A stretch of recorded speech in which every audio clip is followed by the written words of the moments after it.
అసలు నిందితులు ఎవరనేది ఆల్రెడీ వచ్చింది కదా సార్, ఆల్రెడీ వచ్చింది కదా. మరి సాగట్లేదు కదా, ముందుకు వెళ్ళట్లేదు కదా. ముందుకు వెళ్ళట్లేదా అంటే పెద్ద ఆయన మోదీ గారు ఒకప్పుడు జగన్మోహన్ రెడ్డిని నమ్మి దగ్గర చేర్చుకున్నారు. జగన్మోహన్ రెడ్డి నమ్మి దగ్గర చేర్చుకున్నారు. ఈ పొద్దు జగన్మోహన్ రెడ్డి కుట్రలు అర్థమవుతున్నాయి. జగన్మోహన్ రెడ్డి స్ట్రాటజీ ఏంది, అతను ఏం చేస్తున్నాడు, రేపొద్దున ఏం చేస్తాడు, ఏం కథ, ఈ పొద్దు ప్రజలకు కనీసం మోదీ గారు ఇచ్చే ఫండ్స్ను కూడా అతని పేరు వేసుకుని అతని పోస్టర్ వేసుకుని ఇచ్చిన పరిస్థితి. కిడ్నాప్ కేసులో మీరు జైలుకి వెళ్ళారు. అవును సార్. ఆ జైల్లో ఏదో ప్రలోభం, ఆ స్టోరీ ఏంటి సార్? అసలు కిడ్నాప్ కేసు పెట్టడమే ఫ్రాడ్. ఎందుకంటే నేను పోలీసులు తప్పని చెప్పట్లే. పోలీసులు ఆ వ్యవస్థ, పోలీస్ వ్యవస్థ అంతా జగన్మోహన్ రెడ్డి కంట్రోల్లో నడుస్తూ ఉంది. జగన్మోహన్ రెడ్డి ఏమి ఆదేశాలు ఇస్తే అది జరుగుతుంది. ఆ ఆదేశాల ప్రకారమే నేను జైలుకు పోయినా. జైలుకు పోయి ఆ జైల్లో దాదాపుగా అక్టోబర్ 31 తారీఖున పోయి జనవరిలో నేను రిలీజ్ కావడం జరిగింది. ఆ మధ్యలో డాక్టర్ ఈ క్యాంపెయిన్ అని చెప్పుకొని ఒక డాక్టర్గా శివశంకర్ రెడ్డి కుమారుడు ఎవరైతే నిందితుడు ఉన్నాడో శివశంకర్ రెడ్డి కుమారుడు లోపలికి రావడం జరిగింది మీ దగ్గరికి. అయితే దానికంటే ముందుగా బీటెక్ రవి ఉన్నాడు కదా, బీటెక్ రవి అనేవారు ఒక 15 రోజులు జైల్లో ఉండడం జరిగింది. ఆయన ఏదో కానిస్టేబుల్ని కొట్టిన కేసులో లోపల ఉండడం జరిగింది, పాత కేసులో. అప్పుడు ఆ జైలుకు సంబంధించిన ఎస్పీ, సూపరింటెండెంట్, అడిషనల్ ఎస్పీ అతను సూపరింటెండెంట్ ప్రకాష్ అని ఆయన, దస్తగిరి అండ్ బీటెక్ రవి గారు, మీరు అందరూ కూడా, మీ ఇద్దరు కూడా ఒకటి అబ్జర్వేషన్ చేయాలా, మీ ఇద్దరు కలిస్తే మాకు ప్రాబ్లం అవుతుంది, మీరు కొద్దిగా దూరంగా ఉండాలా మాట్లాడుకోకుండా, ఎందుకంటే మీరు కలిస్తే లేనిపోయిన సమస్యలు మాకు వస్తాయి, బయట మీడియా గుడ్లకి అయితే మేము ఇబ్బందులు పడతామని చెప్పిన వ్యక్తి ఎవరు? సూపరింటెండెంట్. అది కలుసుకోకుండా కూడా నోటీసులు అందించారు జైల్లో, సెంట్రల్ జైలు కడపలో నోటీసులు, దస్తగిరిని ఎవరు కలవకూడదు, ఒక ఆంక్ష పెట్టారు. కానీ ఇప్పుడు శివశంకర్ రెడ్డి అనేవాడు, శివశంకర్ రెడ్డి అనే ఆయన కుమారుడిని, చైతన్య రెడ్డి అనే అతన్ని ఎలా అలౌ చేస్తారు? ఒక అక్యూజ్డ్గా, ఒక అనుమానితుడుగా ఉన్న బీటెక్ రవిని లోపలికి నిన్ను కలసకూడదు దస్తగిరి అని చెప్పినప్పటికీ నిందితుడిగా ఉన్న శివశంకర్ రెడ్డి కుమారుణ్ణి ఎట్లా డాక్టర్గా లోపలికి అలౌ చేస్తారని చెప్పి నేను ఇప్పుడు భారీ క్వశ్చన్ వేస్తాను. ఎందుకు అలౌ చేస్తున్నారంటే అతను లోపలికి వచ్చినాడు ఆ సమయాన్ని ఉపయోగించుకొని. అది జిల్లా jail, central jail? Central jail, Kadapa central jail. లోపలికి వచ్చి అతను అతను డాక్టర్గా వచ్చినాడో, యాక్టర్గా వచ్చినాడో అతను చూసుకొని అతను క్యాంపెయిన్ చేసుకొని వెళ్ళిపోతే నేను మాట్లాడను, నాకైతే అవసరం లేదు. ప్రూఫ్స్ లేని నేను మాట్లాడితే ఎవరు నమ్మరు. ఇప్పుడు అదే నమ్మంది అప్రూవర్ అయినా అంటే ఎట్లా నమ్ముతారు? నమ్మరు కదా, న్యాయస్థానం నమ్మదు కదా. నేను ఈ పొద్దు క్వశ్చన్ వేస్తాను. అక్టోబర్ 31 తారీఖున నేను పోయినప్పటి నుంచి జనవరిలో నేను రిలీజ్ అయ్యేంత వరకు ప్రతి ఒక్క రోజు 24 అవర్స్ వీడియో రికార్డును ఖచ్చితంగా వాళ్ళు ఫీడ్ చేయాలనా లేదా?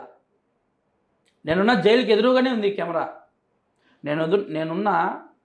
అయితే నన్ను పెట్టిన దాంట్లో కూడా ఎవరన్నా ఒక ఖైదీకి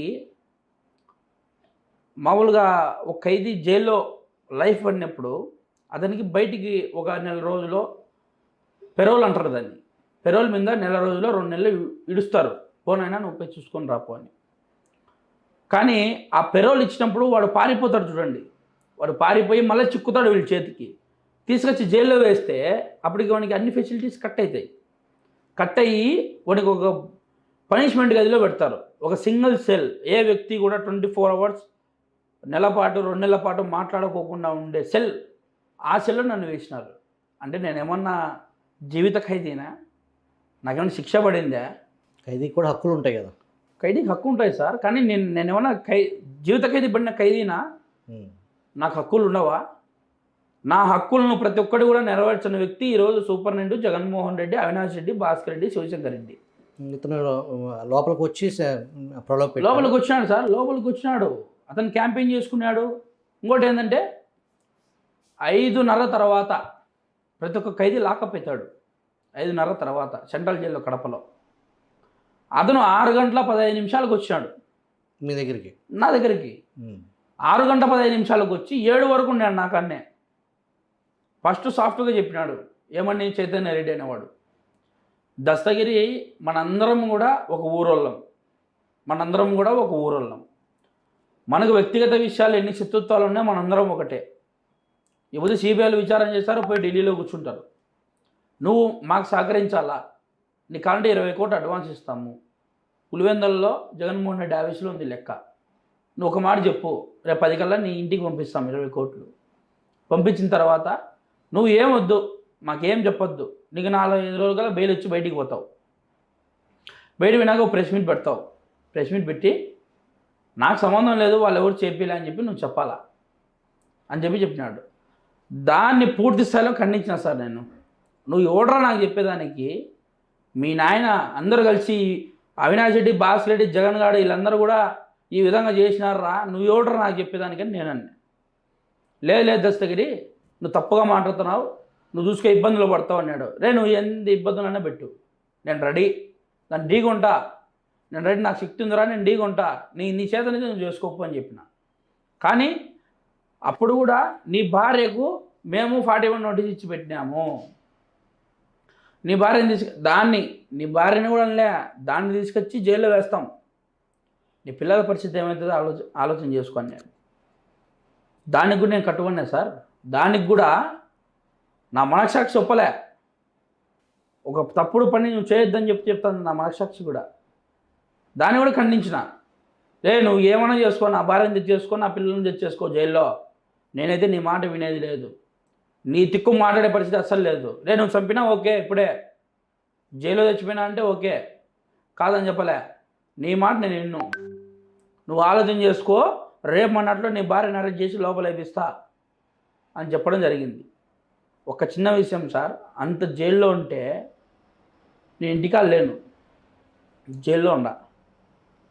నా భార్యని ఏం చేస్తారనేది భయపడాలన్నా, నా భవిష్యత్తు ఏందనేది ఆలోచన చేయాలన్నా, లేకుంటే నేను ఏమైపోతా అని చెప్పి ఆలోచన చేయాలన్నా, లేదంటే నాకు జైల్లో ఫెసిలిటీస్ లేవు, నేను ఇంత 24 అవర్స్ లాకప్ సార్, నన్ను బయటకు వదలరు. 24 అవర్స్ లాకప్. 24 అవర్స్ లాకప్ చేసిన దానికి ఒక మనిషి బాత్రూమ్ అంత సైజు ఉంటుంది లాకప్ అనేది. ఆ లాకప్లో ఉంటే సరిగా ఫ్యాన్ లేదు, లైట్ లేదు, బాత్రూంలో నీళ్ళు పట్టుకుంది అయినా సార్ నేను అంత దిగ్భ్రాంతికి గురైనా కూడా నా మనసుకి ఈరోజు కూడా చెప్పుకుంటా, నేను ఎటువంటి పరిస్థితుల్లో వైసీపీకి సంబంధించిన నా కొడుకులతో, హత్య చేయించిన నా కొడుకులతో ఎవ్వంతో కూడా కాంప్రమైజ్ కాకూడదు. జైల్లో ప్రిపేర్ అయినా సార్, ఒకటే ప్రిపేర్ అయినా, నేను నా గురించే ఇంత నిలబడితే, ఇంత శక్తివంతంగా తయారయ్యి నా గురించి నేను ఇంత స్టాండర్డ్గా నిలబడి పోరాడే శక్తి నాకు వచ్చింది. నేను రేపొద్దున ప్రజల పక్షాన ఎందుకు నిలబడకూడదు, రేపొద్దున జగన్మోహన్ రెడ్డి అనే వాని మీదనే నేను ఎందుకు నిలబడకూడదు అనే క్వశ్చన్ మార్క్ నాలో ఏర్పడింది జైల్లో. ఆ 4 నెలలు జైల్లో ఉన్నప్పుడు నాకు నిజంగా పార్టీ అండలు నాకు ఉన్నింటే, టీడీపీ కావచ్చు, జనసేన కావచ్చు, బీజేపీ కావచ్చు, నాకు పార్టీ అండలు ఉంటే కేవలం 10 రోజుల్లో బయటకు వచ్చే కేసులు సార్ అవి. స్టేషన్ బెయిలేవి, జైలు పోయేంత కేసులు కూడా కాదు. 4 నెలల పాటు నేను లోపల ఉన్నానంటే అప్పటికి నాకు ఎవరు సహాయం చేస్తున్నారు, ఎవరు ఏందనేది మీరు అర్థం చేసుకోవాలి. ఇంకొకటి కూడా, ఆ సమయంలో జై భీమరావు భారత్ పార్టీ అధినేత శ్రీ జడా శ్రావణ్ కుమార్ గారు నాకు అండగా నిలబడినాడు. నా భార్య నా పిల్లలను తీసుకొని ఆయన విజయవాడలో ఆయన ఆఫీస్ ఎత్తుక్కుంటూ పోయి, సార్ నా భర్త ఇలా అయిపోయినాడు, నా పరిస్థితి ఏంది సార్ అంటే, ఆ రోజు నాకు చేయించిన వ్యక్తి, నన్ను కాపాడిన వ్యక్తి జై భీమరావు భారత్ పార్టీ అధినేత శ్రీ జడా శ్రావణ్ కుమార్ గారు.